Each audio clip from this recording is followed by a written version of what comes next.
Hello, my name is Ali, and welcome to my channel. We are back with Hakuoki Kyoto wins Saito's route. Let's go. Before long, I'd been there for a week. I guess I don't have much of a choice. No sense in dwelling in what I can't do after all. Oops.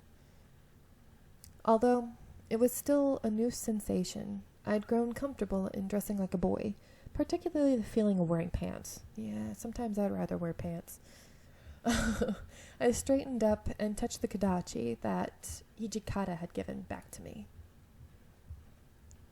This was a familiar friend of mine, the blade by my hip stretching back to as far as I could recall.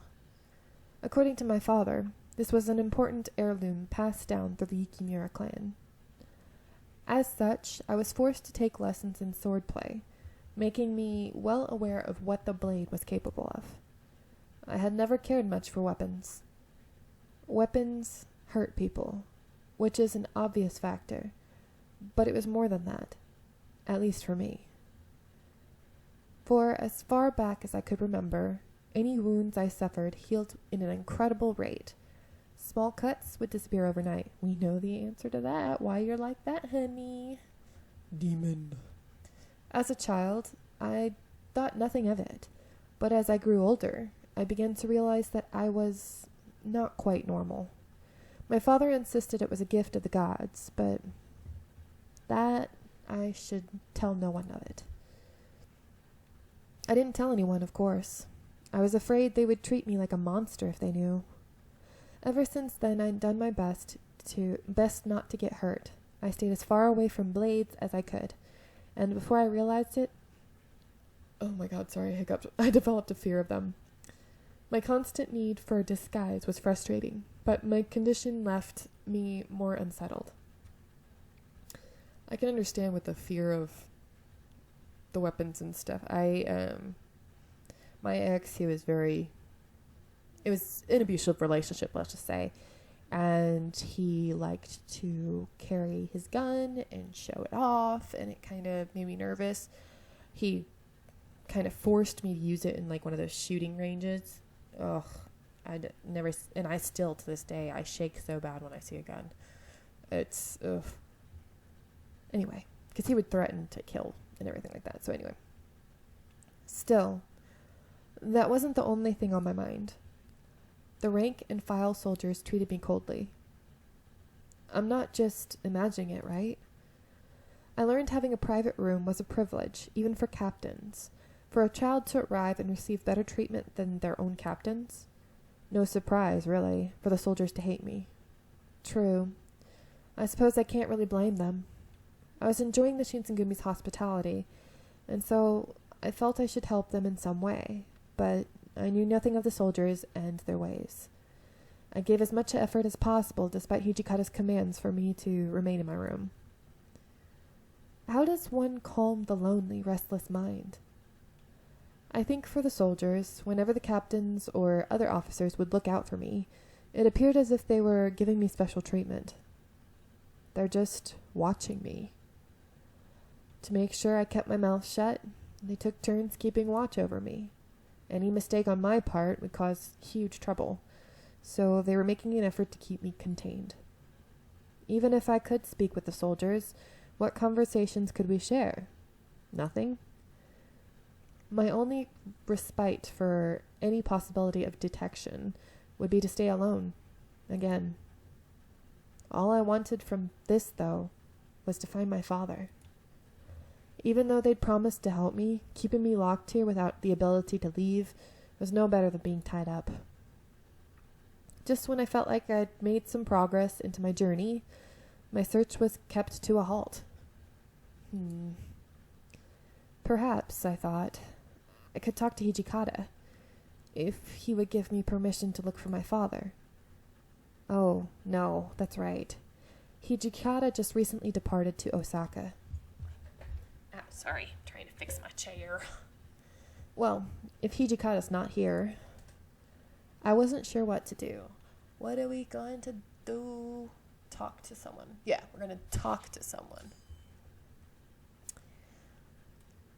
Perhaps there would be someone in the inner courtyard to whom I could speak, I thought. I didn't want to be spotted by the soldiers, so I hid for a moment and scanned the area. Oh, good. Things were looking up. The only people in the courtyard were Okita and Saito. Good morning, Okita. Good morning, Saito. They showed no sign of surprise to my approach and turned lazily to greet me. Morning, Chizuru. Thinking hard on something, are we? How did you guess? We didn't have to. You just told us. At any rate, if you have something to say, then out with it. Well, I didn't want to impose or complain, but they had asked. I was hoping I could go look for my father soon. That's not possible. We don't have enough men to spare to keep an eye on you. He hadn't exactly left me any room for argument. Is there really nothing you can do? It's not like I want to go very far. Just walking around the city is enough. Well, I suppose we might be able to let you tag along when we go on our rounds. Your rounds? I must have worn a confused expression because Okita's eyes narrowed as he proceeded to warn me. This isn't just a stroll. While you're with us, you're in danger. If we make mistakes, our men die. If you don't want to get cut open by some angry Ronin, you need to be ready to fight back. Well, I do know a little of swordsmanship. I should be able to protect myself a little. Internally, though, I was frightened by the rounds. The last thing I wanted was to see another person die. I had seen enough of that to last a lifetime. Ow, hurt my foot. I had to remind myself that fear couldn't rule me. No matter what, I had to find my father. Kyoto may be a dangerous place, but being paralyzed by fear would prevent me from ever finding him. In that case, allow me to test you. Let me see if that blade of yours is merely for show. What? I will hold back, but you need not. Come at me with your most powerful strike. But... Is something wrong, Yukimura? Draw your blade unless it is merely decoration. No, of course it's not. And I have taken lessons, I'm not lying. But I can't attack you. If my hand were to slip and I cut or stab you, not only would you be injured, but you could die. ...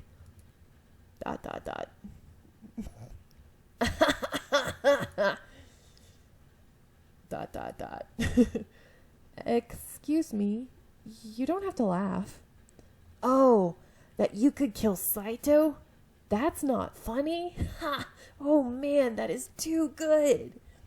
Of course I hadn't thought I could beat one of the captains of the Shinsengumi, but still. There's still a chance of someone getting hurt. If it's to help someone or to protect myself, I wouldn't think twice to draw my Kodachi. But right now, we are going to say I just can't get myself to do it for our poor Saito. I can't just draw my sword on someone if there's even a small chance it could hurt them. Aw, he liked that. I understand where you're coming from, but if you prove your worth to me, it will help you. If you can prove to not be a hindrance, we will try and take you out, which will help your search. If you are so concerned for my safety, then use your scabbard or the back of the blade. I looked down at my sword. Even with the scabbard or the back of the blade, a misplaced strike could break bones. However, this was the opportunity I waited for. I don't want to miss this chance. I straightened up and looked straight into Saito's cold, calm eyes. Let's go. I settled into a fighting position. Saito cocked his head slightly to one side and let out a small noise. I took it to be a laugh. His stance stayed defensive, no sign of fear despite the fact that I was clearly ready to attack. Did he intend to leave his sword sheathed? I stopped and thought as it entered my mind. His words were to be trusted. Here I come. Oh God, girl. That's what you do before you hit someone with a sword. Here I come. Oh God. As I stepped forward, I let out a yell and lunged. The backside of my blade collided with the shoulder of a defenseless Saito, or so I thought. CG. That sexy Saito. Huh? In the blink of an eye, his face was only inches from mine, and I could feel the cold steel of his blade. This was the skill of a Shinsengumi captain. Oh, his eyes. I love them. The blue eyes. My body froze, and sweat dripped down my neck. Your master should be proud. Your blade was not clouded. You can see into the heart of one's swordsmanship. You were blessed with a good teacher. I turned without another word. He turned. He turned without another word, sheathed his sword, and began to walk away. I then noticed how wildly my heart was beating. What was that? This is a pretty nice little blade. Looks old, though. Huh? I looked over at Okita to see him holding my Kadachi. I looked down at my hand where I'd expected the sword to be. It was empty. I'm sorry. Thank you for picking up my sword. He nodded and tossed the sword to me. I reached for it, but there was almost no strength left in my hands, so I nearly dropped it. The blow of Saito's sword on my own had left my hands numb. That strength seemed almost inhumane. Or inhuman. I think that's what it is. You alright? Gave you a bit of a start, didn't he? Not surprising. Saito's a real... EI? I think it's EI. Master. Yes, I suppose I'm okay. But what's EI? I felt like a bit of a fool asking, but they seemed to think it was a perfectly legitimate question. A technique where one draws the sword from its scabbard and strikes the enemy, all at once. You see how the blade points up? Yes. You wear your katana just like my Kadachi, then? That's right. Older katana were once hung facing blade down, but modern blades are worn at the waist, blade up. Normally, one waits until the blade is drawn, then flips the blade over and faces their opponents. And he could have easily taken my head with that blade. Had we faced an actual battle, I would have been dead sooner than I could prepare myself. In EI, the sword is drawn with one hand. Some think it diminishes the power of your swing. That's not a problem Saito has. It seems like he could easily finish an opponent with a single blow. Yep, Hajime's a real derp. He'd have finished you off right after he knocked the sword out of your hand. The only reason I survived the encounter was because Saito had never intended to kill me. A thought that made me shiver. That's EI then. And from a true master of the art. It left me speechless, trembling from its power. I feel a feeling of horror began to creep and coil itself around my heart. The outside appearance of the Shinsengumi did not reflect their deadliness. It mesmerized me to witness who could be gentle, yet killers. Don't berate yourself. You have room to improve, but you have enough that we might take you along. Really? I looked from Saito to Okita. God, can you tell I'm doing this at late in the evening? He gave me a smile and brought his hands together in a polite applause. Well, look at that. Hajime himself gave you a pass. That's pretty amazing, you know. Then that means you can take me with you? Well, if the man who told you to stay here approves it, then yeah, you're good to go with us. Right. I had a feeling he was going to say something similar, so I simply nodded in agreement. You're just going to have to wait till Hijikata gets back from Osaka. Sorry. Oh, you don't need to apologize, Saito. It's all right. Saito looked at me for a beat, then turned away. I thought perhaps he looked to me with pity. We'll ask the commander for permission to take you on patrol. So you think you can wait just a little bit longer? If you want, we'll keep you company. Really? Okita smirked, and I couldn't tell if he was kidding or meant it.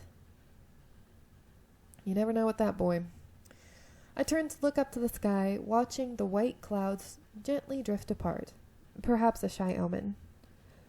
At least I had made some progress in my search, I told myself, however little. The wind had pushed the clouds off of Kyoto, and the brilliant blue they'd hidden sparkled above. Time stood still, shadows drifting along my wall. How long am I going to do this? Solitude was proving detrimental to any glimmer of hope. My heart felt heavier with each moment. How lonely the wistful, forlorn mind can become. I'd been swept up in a frightening world I didn't understand and couldn't possibly control. I can't possibly figure out what's happening to Father or if I'm stuck here. Only Hijikata can give me permission to leave, and he's gone. All I could do was wait. Lamenting things I couldn't change wouldn't improve my situation, and would arguably make it worse. I knew I couldn't trust the men of the Shinsengumi completely. They were, after all, men who could take life in the blink of an eye. It would be just as easy for them to end my life. Well, at least they've all been nice to me, for now. They're nice men deep down, right? I don't remember. I'm just gonna... Does anyone ever call you gullible? Oh, it is him. Okay. Does anyone ever call you gullible? What are you doing here? Oh, you didn't notice me? Well, it's my turn to keep watch. Did you hear everything I said? He heard me. He had definitely heard me. I wanted to scream, but before I could open my mouth, Saito stepped out from behind the door. I think that's enough fraternizing, Soji. Wait, were you here the whole time too? I arrived only moments ago. Oh, thank goodness. I'm sorry for screaming like that. It's nothing. And at any rate, it's not as if you said anything that would cause trouble for you. True. I didn't say anything, bad, but still. Well, I wasn't just embarrassed to be caught, talking to myself. As Saito watched me fidgeting and mumbling, his eyes pierced right through me. I came to tell you that dinner is ready, but have I interrupted something? Oh, no, nothing at all. I had intended to wait until you and Soji finished your discussion, but I figured if I left the two of you alone, it would be longer before I saw either of you, so I came in. Saito shrugged shortly before we caught the sound of footsteps approaching us noisily.